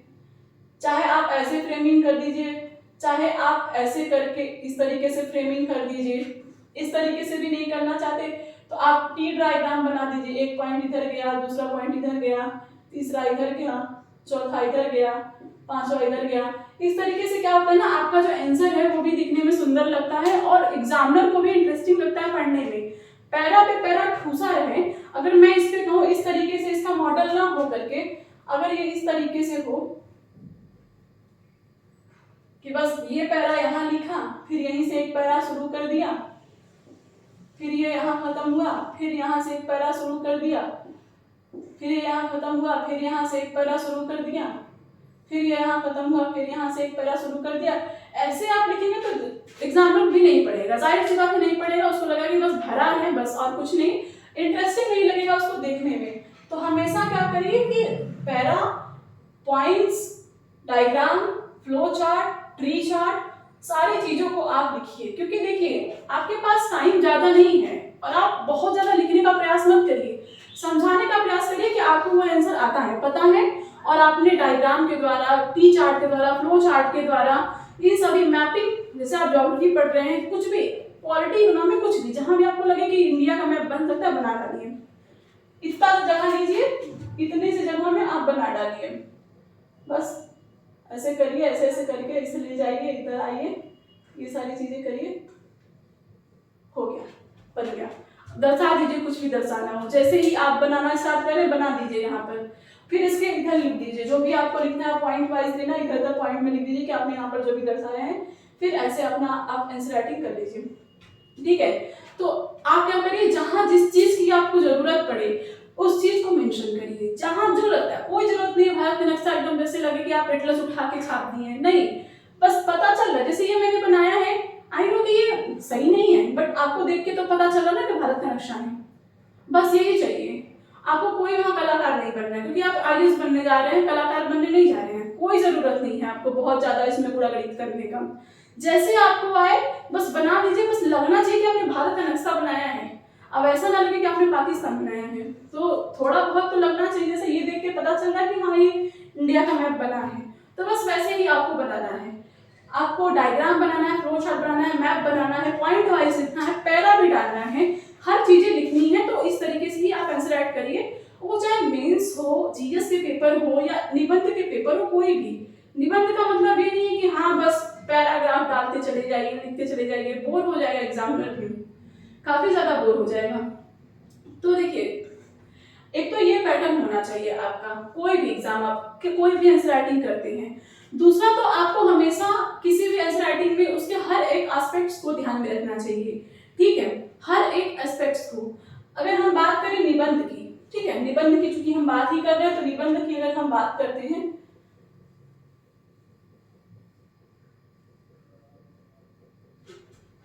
तो सबसे पहले तो देखिए आपको निबंध में क्या करना है, हमेशा इंट्रोडक्शन, जो भी टॉपिक दिया है उस टॉपिक का इंट्रोडक्शन लिखना है, ठीक है। निबंध में इधर मैं हटा देती हूँ इसको, ये चीजें आपने आई होप समझ ली होंगी, तो इसको मैं हटा देती हूँ। कुछ की पॉइंट्स हैं निबंध के आंसर राइटिंग को लेकर के, ये मैं आपको समझा दूं, उसके बाद हमारा ये स्ट्रेटेजी का ये जो सेक्शन है यहाँ पर ये समाप्त हो जाएगा। थोड़ा सवाल है, पेशेंस रखिए, पेशेंस बहुत जरूरी है। यूपीएससी का एग्जाम कुछ करे चाहे ना करे, ये आपके पेशेंस लेवल को बहुत ही बखूबी चेक करता है कि आप में कितना पेशेंस है। और ये कोई एग्जामिनर आपसे नहीं पूछेगा, कोई इंटरव्यूअर आपसे नहीं पूछेगा कि आप में पेशेंस कितना है, आप कितनी धैर्यता से इस तैयारी को कर रहे हैं और कितनी बखूबी ढंग से कर रहे हैं। आपकी धैर्यता यहीं से पता चल जाएगी कितना पेशेंस है आप में, ठीक है। तो यूपीएससी का एग्जाम पूरी तरीके से डिपेंड है पेशेंस पे। पेशेंस तो बहुत होना चाहिए आपके अंदर इस एग्जाम को अगर आप देना चाहते हैं तो, ठीक है। सबसे पहले तो देखिए, अगर हम ऐसे में हम बात करें, ऐसे की अगर हम देखें तो सबसे पहले हम क्या लिखते हैं, इंट्रो, टॉपिक का इंट्रो। इंट्रो क्या होना चाहिए, इंट्रो हमेशा लॉजिकल होना चाहिए, ठीक है, लॉजिकल। अब लॉजिकल होना चाहिए, जो भी चीजें आप उसमें लिखिए, डेटा, चाहे उसमें कुछ भी इवेंट्स यानी कोई भी घटनाएं, कहानियां, जो भी आपको लगे कि हाँ मुझे इसमें लिख देनी चाहिए, जो भी आंकड़े आपके पास हो, डेटास, ये सारी चीजें। आपको कोई पोएट्री लिखनी है, कविता, कोई पोयम लिखनी है, या फिर आपको कोई दोहा वगैरह लिखना है, दोहा, तो कोई भी चीजें आपको लिखनी हो, आप इन चीजों का लॉजिकल उपयोग करिए। ऐसा नहीं कि बस कुछ भी रिपोर्ट्स, इंडेक्स रिपोर्ट जैसे आते हैं, कोई भी इंडेक्सेस एंड रिपोर्ट्स, जो भी आंकड़े हमें मिलते हैं, उन चीजों को अगर आपको डालना हो, आपको लगे कि नहीं आप इसमें डाल सकते, कोटेशन हो गए, थॉट्स हो गए, फैक्ट्स हो गए, जैसे, और इधर हम मैं लिख देती हूँ, जैसे कोट्स हो गए,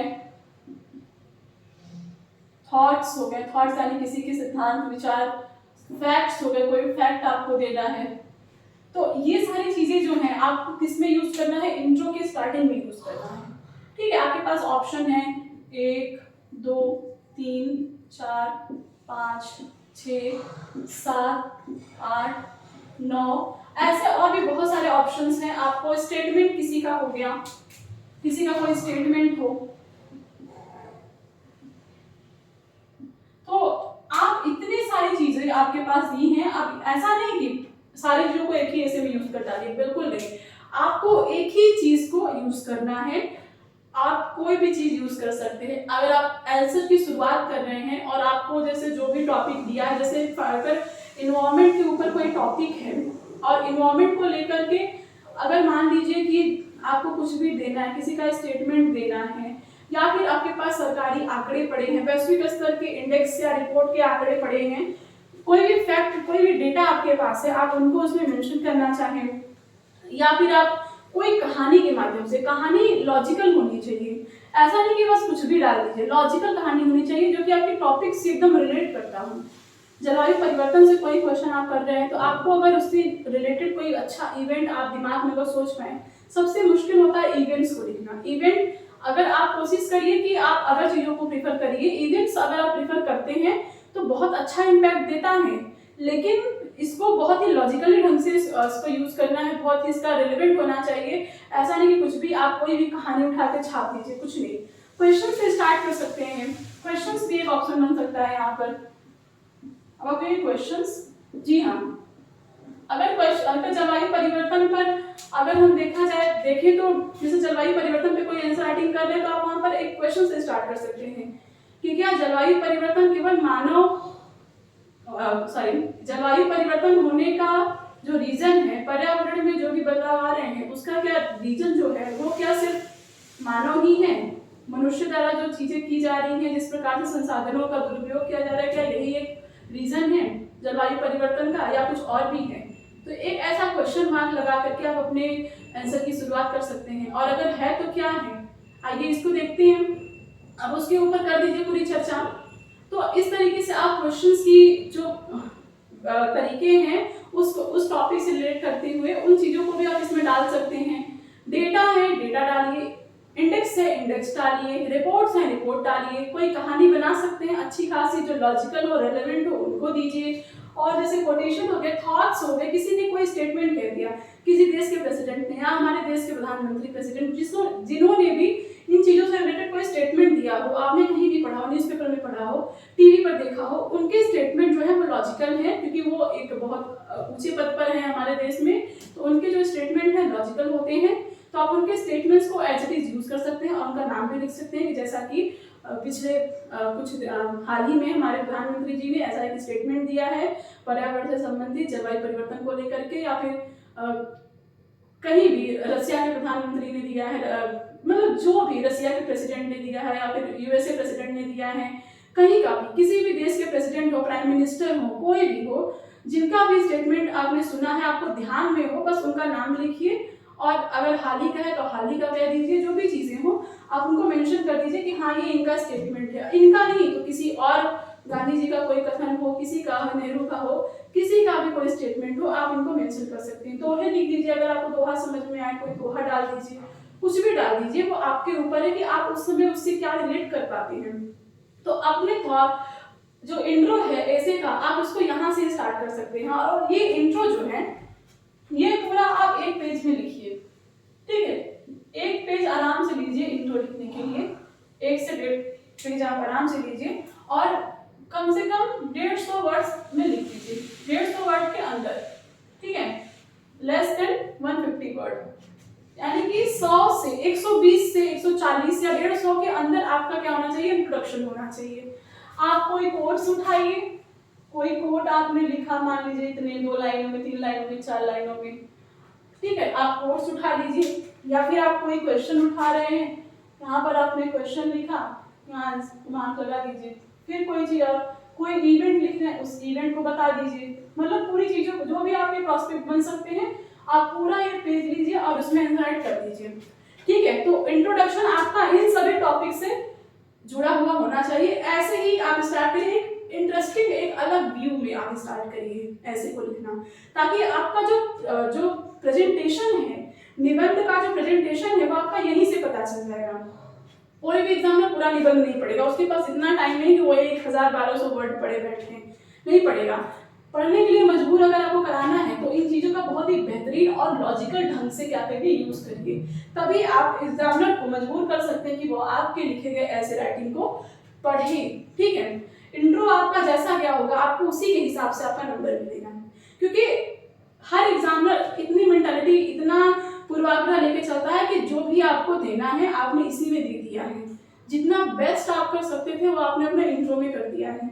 इसीलिए मैंने कहा कि आधे घंटे का टाइम अच्छे से सोचिए, अच्छे से समझिए कैसे लिखना है, क्या लिखना है, ये सारी चीजें बढ़िया से करने के बाद अपना 40 से 50 मिनट में आंसर राइटिंग करिए, आराम से करिए, साफ सुथरे अच्छे से दिखे, जो भी आपने लिखा है ऐसे करिए, ठीक है।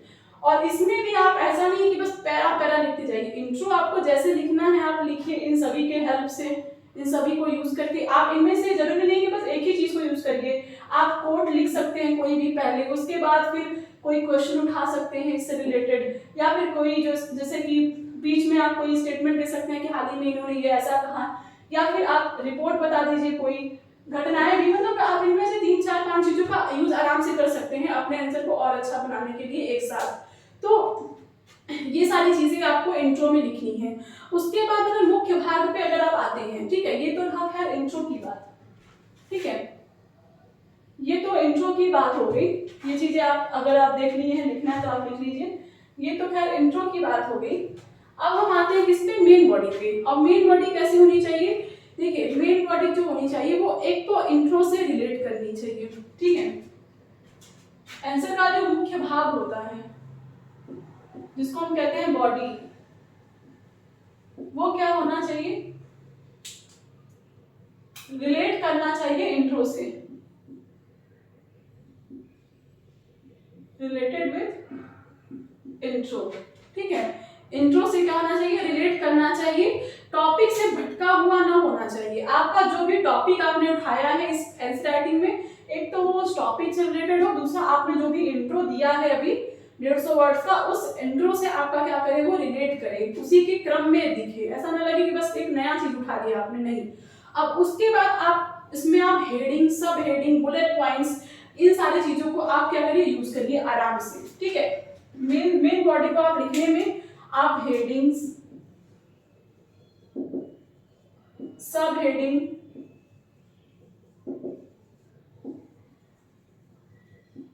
बुलेट पॉइंट्स, इन सब चीजों का अच्छे से यूज करिए, ठीक है। डायग्राम्स,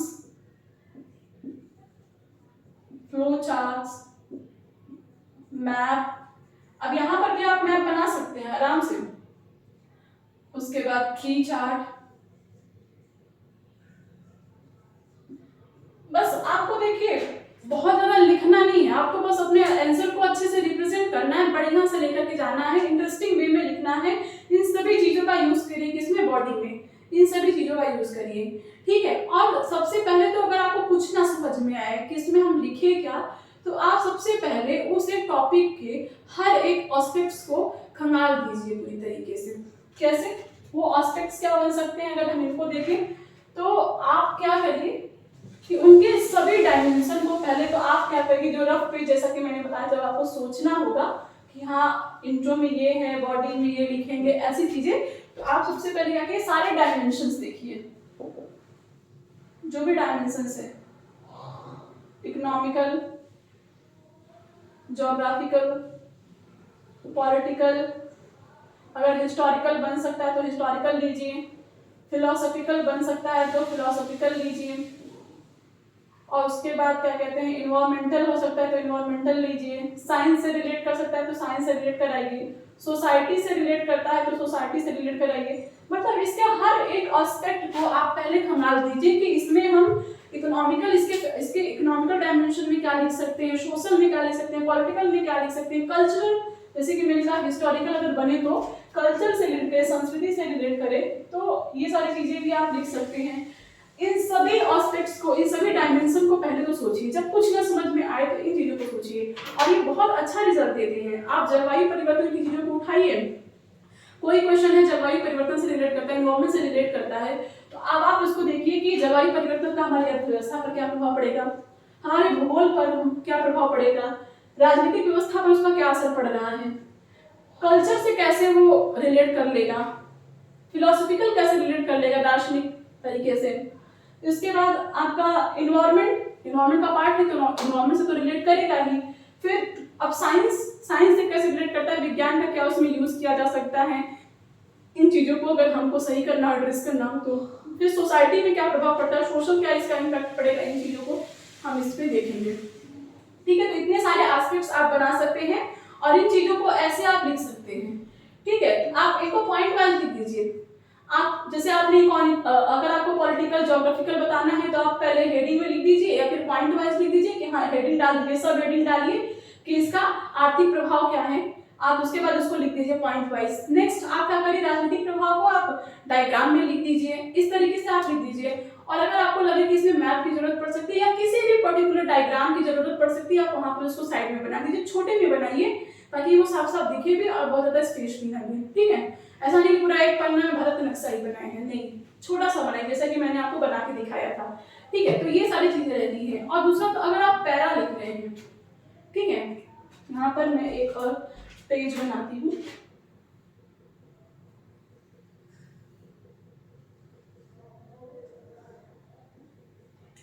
अगर आप कोई भी पैरा लिख रहे हैं, सपोज आप पैराग्राफ में लिख रहे हैं, तो आपको पैरा बहुत ज्यादा बड़ा नहीं करना है। एक तो पैरा लिखिए, आराम से लिखिए, पैरा लिखिए,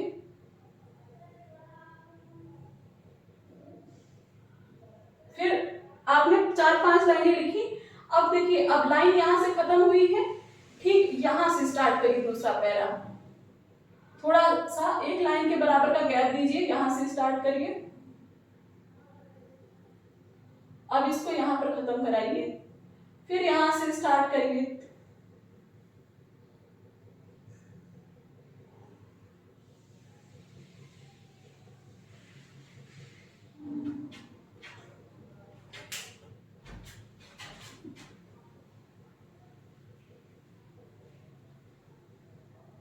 पैराग्राफ क्या होने चाहिए, बहुत ज्यादा बड़े नहीं होना चाहिए, वो थोड़ा सा मैं इस साइड आपके,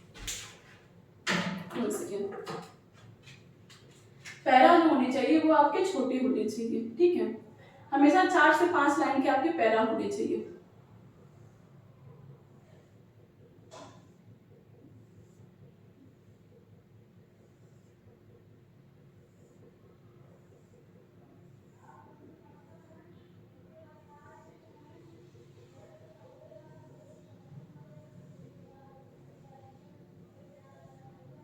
इस तरीके से अगर आपको पैरा भी लिखना है तो आपके पैरा क्या होने चाहिए, छोटे होने चाहिए।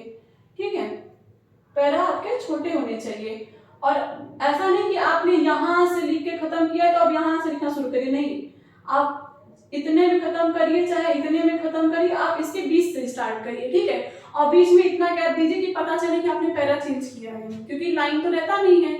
तो इस हिसाब से आपको प्लेन पेज पे लिखना है तो क्लियर होना चाहिए, छोटे छोटे पैराग्राफ्स में लिखिए और कोशिश करिए कि बहुत ज्यादा पैरा ना लिखिए। इन सभी चीजों को आप ध्यान में रखिए और इस तरीके से आप आंसर राइटिंग लिखने की कोशिश करिए, ये सभी चीजें। ठीक है, और अक्सर कोशिश करिए अगर आपको पैरा ही बनाना है तो जैसे आपने 1-2 पैरा बनाया, आंसर राइटिंग आप कर रहे हैं, 1-2 पैरा आपने बनाया है, आप लिख रहे हैं मेन पार्ट, मुख्य भाग, बॉडी का पार्ट जो है वो लिख रहे हैं, तो इसके बाद जैसे दो पैरा आपने लिखा, उसके बाद कोई भी हेडिंग यहाँ पर डालिए XYZ और उसके बाद उसका डायग्राम बना दीजिए, कोई भी फ्लो चार्ट बना दीजिए, या फिर आप ये बना दीजिए या फिर ट्री चार्ट जैसा कि मैंने कहा, ये सब बना दीजिए, ये भी बना दीजिए कि हाँ आपको जो भी चीजें इसमें मेंशन करनी है इस तरीके से मेंशन कर दीजिए। बस आपको पता चलना चाहिए कि आपने जो चीजें लिखा है, यहाँ पर आप कोई चीज बना दीजिए। तो मतलब लगातार नहीं, जैसे आप बना सकते हैं कुछ भी किसी भी फॉर्म में कि आप कोई भी चीज यहाँ पर बना सकते हैं। 2-3 पैरा के बाद कोई एक डायग्राम दे दीजिए, मैप दे दीजिए, कुछ भी बना दीजिए, तो ये चीजें आप क्या कहती हैं, आपके जो आंसर राइटिंग है उसको सुंदर बनाएगा। ठीक है, ये तो खैर ये एक पेज मैंने ऐसे बना दिया है रफली, लेकिन जब आप आंसर राइटिंग करेंगे और आपको 11 से 12 पेजेस में लिखने हैं तो उनको आपने 2-3 पैरा लिखा, उसके बाद एक डायग्राम बना दिया, एक मैप बना दीजिए, कोई भारत का नक्शा बनाना है उसको बना दीजिए, विश्व का बनाना है उसको बना दीजिए, कुछ भी बनाना है, कोई सा भी डायग्राम बनाना है, कोई चार्ट बनाना है चार्ट बना दीजिए, जो भी आपको देना हो। तो उस तरीके से आप क्या करेंगे, अपनी आंसर राइटिंग को खूबसूरत कर सकते हैं। ठीक है, और उसके बाद देखिए ये सारी चीजें तो हो गई, आपका इंट्रो हो गया, आपका क्या हो गया, मुख्य भाग, मेन बॉडी जो है वो हो गया। अब आपको कंक्लूजन पे आना है। ठीक है, जलवायु परिवर्तन के सारे एस्पेक्ट्स को मान लीजिए आपने समझा दिया, अब उसका आपको कंक्लूजन देना, निष्कर्ष देना है। तो हमेशा क्या करिए, चाहे आप जीएस का आंसर राइटिंग करिए, चाहे आप ऐसे का आंसर राइटिंग करिए, हमेशा ना लास्ट में ये मत लिखा करिए कि निष्कर्ष, हेडिंग ये मत डाला करिए कि आपने ये हेडिंग डाल दिया कि अब निष्कर्ष हम लिखने जा रहे हैं, निष्कर्ष या निष्कर्षतः, ऐसा हेडिंग मत डाला करिए कि आप उसके बाद अपना निष्कर्ष लिखें, ऐसा मत लिखिए, बिल्कुल नहीं। आप क्या लिखा करिए, इसके स्थान पर आप लिखिए आगे की राह, आगे की राह, कि अब हम आगे क्या कर सकते हैं, वे फॉरवर्ड, वे अहेड, आगे की राह क्या होगी, इसको निष्कर्ष नहीं, कंक्लूजन नहीं, आगे की राह, ऐसा कुछ लिखिए। कुछ और अच्छा सोच सकते हैं तो उसको लिखिए। निष्कर्षता मत लिखिए, निष्कर्ष पे आप मत पहुंचिए किसी चीज के, आप उसके कुछ आगे की राह बताइए, क्या किया जा सकता है, वे फॉरवर्ड, आगे क्या हो सकता है ये बताइए। उसके बाद अपने निष्कर्ष को लिख डालिए, ठीक है, जो भी आपका कंक्लूजन निकलता हो उस पूरे टॉपिक से रिलेट करके। तो ये सारे जो डायमेंशंस रहे वो किसी भी चीज के आंसर राइटिंग में आपको काम आएंगे। हालांकि मैंने स्पेशली ऐसे को लेकर के आपको बताया, हर चीजें बताई, टाइम लिमिट बताया, वर्ड लिमिट बताया, और उसके क्या पेपर है, क्या पैटर्न है, ये सारी चीजें बताया, कैसे उसका इंट्रो लिखेंगे, कैसे उसका मेन बॉडी, कैसे उसका निष्कर्ष, ये सारी चीजें मैंने आपको बताई। उसके बाद आपको मैंने सारी चीजें, किसी जीएस का भी पेपर अगर देना हो तो उसमें उसको भी कैसे लिख सकते हैं, ये सभी चीजें मैंने आपको बताया। तो किसी भी आंसर राइटिंग के लिए, मेंस का हो, जीएस का आंसर राइटिंग हो, एसे का आंसर राइटिंग हो, एथिक्स का हो, ऑप्शनल का हो, किसी का भी हो, आप यही सब तरीका उसमें फॉलो करिए और अपने आंसर को सुंदर बनाइए, दिखने में वो अच्छा लगना चाहिए। सुंदरता राइटिंग बैठाने से नहीं आती है। आपकी राइटिंग बहुत सुंदर होगी तो आपका आंसर सुंदर है, जी नहीं, आपका प्रेजेंटेशन सुंदर होना चाहिए, ठीक है, प्रेजेंटेशन सुंदर होना चाहिए, ठूसा हुआ नहीं होना चाहिए, एकदम ठूसा हुआ लगे तो ऐसा नहीं होना चाहिए, हमेशा कुछ विपरीत होना चाहिए। अगर आपने पैरा लिखा है, 2-3 पैरा के बाद एक डायग्राम बना दीजिए, फिर पैरा लिखिए, फिर एक मैप बना दीजिए, फिर एक चार्ट बना दीजिए, फिर पैरा लिखिए, ऐसे ऐसे करके आप अपने आंसर को सुंदर बना सकते हैं, ठीक है। हेडिंग्स लगाइए, अंडरलाइन करिए और सब हेडिंग में लिखिए, बुलेट पॉइंट में लिखिए, पॉइंट वाइज लिखिए, ट्री चार्ट, फ्लो चार्ट, जो भी बनाना है वैसे बनाकर लिखिए, ताकि आपका जो आंसर है वो भी प्रेजेंटेबल हो। मेंस में भी यही करिए, टाइम नहीं रह जाता है, मेंस में 7 मिनट आपको पर क्वेश्चन पे मिलते हैं जीएस में, तो जीएस में आप क्या करिए, चार्ट बनाइए, डायग्राम बनाइए। एग्जामिनर को ये पता होना चाहिए कि आपको इसका आंसर पता है, बस टाइम कम होने की वजह से आप लिख नहीं पाए हैं। उनका कोई ये टारगेट नहीं है कि उनको आपका स्पीड राइटिंग चेक करना है, नहीं, उनको बस ये चेक करना है कि आप उस टॉपिक पर कितनी पकड़ रखते हैं, कितनी बेहतर समझ रखते हैं। तो फिलहाल मैंने आपको एसी से रिलेटेड सारी चीजें समझा दी हैं। आई होप ये क्लास आपको यूजफुल लगा हो, और अगर आपको यूजफुल लगा हो तो इस क्लास को ज्यादा से ज्यादा लोगों के पास शेयर करिए। आंसर राइटिंग बहुत इंपॉर्टेंट है हमारे यूपीएससी के एग्जाम के लिए, क्योंकि प्री निकालना बड़ी बात नहीं है, बड़ी बात है मेंस निकालना। तो मेंस में ही बहुत जी जान लगाना पड़ता है और उसमें आपको स्पीड चाहिए, आपकी प्रैक्टिस चाहिए, अच्छी समझ चाहिए, आंसर राइटिंग में बेहतर पकड़ होनी चाहिए, अच्छे से अच्छे उसके हर एक डायमेंशन से अच्छी अच्छी चीजें निकाल कर डालना है, ऐसा नहीं कि कुछ भी ठूस दिया उसमें। देखिए पहले क्या था, लिमिट्स नहीं थे, अब लिमिट है। उस लिमिट का होने का रीजन क्या है, अगर आप इसको जान लेंगे ना तो आप समझ जाएंगे कि आंसर राइटिंग का महत्व कितना है। आप अगर सिविल सर्वेंट बनते हैं, ठीक है, आप एक डीएम है, कोई भी आएगा आपके पास अपनी समस्या को लेकर के, तो आपको उसकी समस्या, क्योंकि आपके पास एक समस्या तो है नहीं, आपके पास हजारों समस्या रहेंगी, आपको एक जिला संभालना है, तो आपको क्या करना है कि आपको कम टाइम में उस समस्या को बेहतर से बेहतर ढंग से टैकल करना होगा, ठीक है। तो आंसर राइटिंग में इसी प्रकार से है, डीएम बनने की जो आपकी ट्रेनिंग है वो यहीं से शुरू होती है कि आपको कम समय में अच्छा से अच्छा सॉल्यूशन देना है, किसी भी प्रश्न पर कम समय में और कम शब्द सीमा में आपको बेहतर से बेहतर प्रेजेंटेशन देना है आंसर का, ठीक है। और अक्सर हम हिंदी मीडियम वाले क्या करते हैं ना, हमारे पास शब्दों के भंडार हैं, एक चीज लिखा, उसका परिभाषा, उसका अर्थात मतलब लिखा कि हाँ इसका तात्पर्य ये ऐसे ऐसे ऐसे, अथवा ऐसे ऐसे ऐसे, अर्थात ऐसे ऐसे ऐसे। ये अथवा अर्थात का जो यूज है ना, ये हमारे आंसर का सत्यानाश कर देता है और यहीं से हम पीछे रह जाते हैं, फिर हम चिल्लाते हैं कि हिंदी मीडियम, इंग्लिश मीडियम, ये सारी चीजें। तो बहुत अथवा अर्थात मत करिए। सबसे बड़ी बात क्या होती है, क्वेश्चन में जो चीजें पूछी गई हैं उनको हम 50 वर्ड्स में लिखते हैं और उस क्वेश्चन का मतलब समझाने में हम 150 वर्ड घटा देते हैं। मतलब जो चीजें पूछी गई हैं, अगर मान लीजिए जैसे क्वेश्चन है कि हाँ प्रौद्योगिकी के क्या लाभ हैं और क्या हानि है, मान लीजिए एक नॉर्मल सा मैं बता रही हूँ एग्जाम्पल में कि प्रौद्योगिकी जो है, टेक्नोलॉजी जो है, तकनीकी जो है, उसके लाभ और हानि आपको बताने हैं, या फिर आपको बताना है उसका समाज पर क्या प्रभाव है। लाभ हानि छोड़िए, अगर क्वेश्चन है कि तकनीक का या फिर प्रौद्योगिकी का समाज पर क्या प्रभाव है, ये क्वेश्चन है, तो हम क्या करते हैं, मोस्ट ऑफ द लोग क्या करेंगे, पहले तो 150 वर्ड में तकनीक समझाएंगे, प्रौद्योगिकी होती क्या है, टेक्नोलॉजी होती क्या है, उसका इतिहास भूगोल सब छान के लिख देंगे कि ये होता क्या है, अब इसका प्रभाव क्या है, इसको 50 वर्ड में सबसे लास्ट में लिखते हैं। मतलब क्वेश्चन की जो डिमांड है वो आपने सबसे कम लिखी और सबसे लास्ट में लिखी है।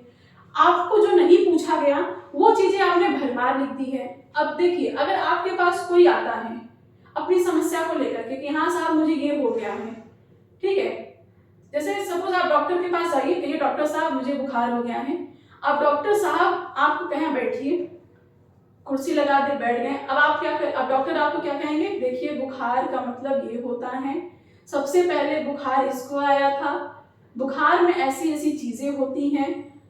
मतलब आप उनको, डॉक्टर आपको बुखार का पूरा इतिहास भूगोल बताने लगे और आपको बैठ के सुनाते रहें, और आपका जो मेन कंसर्न है कि आपके वो बुखार को जांच करें, चेक करें, दवा दें, वो ना करके वो आपको बुखार के बारे में बताए, तो आपको कैसा लगेगा? जाहिर सी बात है अच्छा नहीं लगेगा, इरिटेट हो जाएंगे। सेम यही थिंग है, अगर आपको बुखार हुआ है, आप बुखार के लिए दवा लेने गए हैं, पेट दर्द है, पेट दर्द के लिए दवा लेने गए हैं, तो मतलब आपको पता है कि हाँ मेरे पेट में दर्द है। बस कहीं पर दंगा हो गया, मान लीजिए कहीं पर साम्प्रदायिक दंगा हो रहा है, आप डिस्ट्रिक्ट मजिस्ट्रेट हैं, कोई आपके पास गया उसके सोल्यूशन के लिए, तो अब आप उसको कहिए बैठिए, कुर्सी पे बैठाइए, आप बताइए कि साम्प्रदायिक दंगा होता क्या, क्योंकि मैंने पढ़ के तो यही आया है साम्प्रदायिक दंगा। अब आप उसको पढ़ाइए, वो भी कहेगा भैया किसको बना दिया डीएम, इसको तो कुछ आता ही नहीं है। तो आप उनको मत बताइए, उनको पता है दंगे क्या होते हैं, साम्प्रदायिक दंगे क्या होते हैं, क्या चीजें, मतलब जिनको जो प्रॉब्लम है, जो आपके पास उस प्रॉब्लम का सोल्यूशन लेके आए हैं ना, उन्हें ऑलरेडी पता है कि वो होता क्या है। अब आप उसका सोल्यूशन दीजिए बस। इसी तरीके से यूपीएससी जब कोई क्वेश्चन पूछता है, अगर यूपीएससी ने पूछा कि प्रौद्योगिकी का क्या समाज पर क्या प्रभाव है, प्रौद्योगिकी का, टेक्नोलॉजी का समाज पर क्या इम्पैक्ट है, क्या प्रभाव है, अगर यूपीएससी ने आपसे ये क्वेश्चन पूछा है, तो यूपीएससी को पता है कि टेक्नोलॉजी क्या होती है, आपको उन्हें बताने की कोई जरूरत नहीं है। और अगर आपको बताना है तो 2 से 4 लाइन में बता के खाली होइए। ज्यादा से ज्यादा समय आप किस पर दीजिए, उसका समाज पर क्या इम्पैक्ट है इसको दीजिए, समाज पर क्या इम्पैक्ट है, फिर उसके बाद उसके हर एक उसका समालोचनात्मक आप उसका परीक्षण कीजिए, व्याख्या करिए अच्छे से, उसमें कुछ वे फॉरवर्ड चीजें बताइए, आगे की कुछ क्या आपका क्या सजेशन है वो सारी चीजें बताइए। एज ए सिविल सर्वेंट आपको अपनी सजेशन रखना बहुत ही ज्यादा इंपॉर्टेंट है। तो आप समस्याओं के ऊपर विचार करिए, समस्या आती, मतलब जो चीजें पूछी जाए ना उनको लिखिए, जो चीजें ना पूछी जाए अननेसेसरी उनको मत भरिए। यही रीजन है कि मेंस में एंसर राइटिंग में most of the Hindi medium के जो एस्पिरेंट है वो पीछे रह जाते हैं, क्योंकि इतना अर्थात अथवा कर देते हैं ना कि उसमें कुछ और बचता ही नहीं है। तो फिलहाल आई होप आप मेरे सेक्शन में, इस सेक्शन में आप अच्छे से समझ गए होंगे कि एंसर राइटिंग आपको किस प्रकार से करना है, किस तरीके से लेकर के चलना है। तो फिलहाल इस क्लास में सिर्फ इतना ही। Thank you so much for watching. अगर आपको ये चीज़ें पसंद आई हो तो आप उनको शेयर करिएगा, यूजफुल लगे तो कमेंट सेक्शन में जरूर बताइएगा, और ज़्यादा से ज़्यादा चैनल को सपोर्ट करिए, सभी एजुकेटर को सपोर्ट करिए, सभी अपना बेस्ट दे रहे हैं इस प्लेटफॉर्म पर। और चैनल नया है, प्लेटफॉर्म नया है, इसका मतलब ये नहीं है कि मतलब ऐसे ही है, इस पर सारी चीज़ें बहुत अच्छे से होंगी और बहुत ही आगे तक लेकर के जाना है। आप भी अपना सपोर्ट बनाए रखिए, इस चैनल से जुड़े रहिए, और आप भी, ऐसा नहीं, मैं नहीं कहती कि आप बस जिंदगी भर इसी चैनल पर देखते रहिए, क्योंकि आपको भी कुछ करके कुछ नहीं करना है, लेकिन सपोर्ट करिए, खुद भी जोड़िए, औरों को भी जोड़िए। तो फिलहाल इस क्लास में इतना ही। Thank you so much for watching.